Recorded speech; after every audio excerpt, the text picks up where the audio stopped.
Film ইন্ডাস্ট্রিতে এবার অনেক ভালো ভালো মুভি আসছে।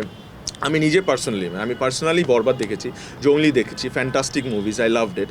হলে গিয়ে দেখা উচিত এমন মুভি, মানে এগুলো কখনোই মানে নট ফর মানে কি বলবো ওটিটি প্ল্যাটফর্মে পরে আসবে আমি ওয়েট করব না। আমি এই দেশের জনগণ হিসেবে হোক বা আমি এই ইন্ডাস্ট্রির একটা আর্টিস্ট হিসেবে হোক, আমি আমি ফিল্ম দেখবো গিয়ে টিকিট কেটে, এটা আমার কাছে মনে হয় আমার দায়বদ্ধতা।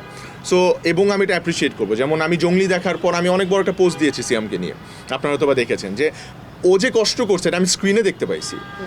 তো বরবাদে যে ফ্যান্টাস্টিক কাজ করছে, এবং আমার কাছে মনে হয়েছে বরবাদে ওখানে সাকিব খান ছাড়া আর কেউ মানে মানে অন্য কেউ দাঁড়ালে ওটা ভালো লাগতো না, because he is the one যাকে ওখানেই মানে he deserves to be there. So আমি যেভাবে বরবাদ দেখেছি, আমি জঙ্গলি দেখেছি, আমার প্ল্যানিং আছে আমার পুরো ফ্যামিলি নিয়ে আমি দাগি দেখতে যাবো নিশো ভাইয়ের, আমি চক্কর দেখতে যাবো মোশাররফ ভাইয়ের। সো আমার প্ল্যানিং আছে, এবং আমার কাছে মনে হয় যে সবার মানে আমাদের প্রত্যেকটা ইন্ডিভিজুয়ালের উচিত টিকিট কেটে হলে গিয়ে মুভি দেখা, এটা আমাদের ইন্ডাস্ট্রির ডেভেলপমেন্টের জন্য। সো নিশো ভাই, মোশাররফ ভাই যারাই কাজ করছে, সো ওই জায়গায় এখনও আমি যেতে পারিনি। আমার কাছে মনে হয় যে আমার এখনও অনেক কিছু নাটকে দেওয়ার বাকি, অনেক সুন্দর সুন্দর গল্পে কাজ করতে চাই, অনেক ভালো ভালো ক্যারেক্টার আমি আগে করতে চাই নাটকে, তারপরে হয়তো বা। ইচ্ছা তো সবারই থাকে, আসলে একটা গোল থাকে। নাটকের পরে কি, it's a big screen, right? So একটা গোল সবারই থাকে, সো বিগ স্ক্রিনের ইচ্ছা তো সবারই আছে আর কি, এটাই।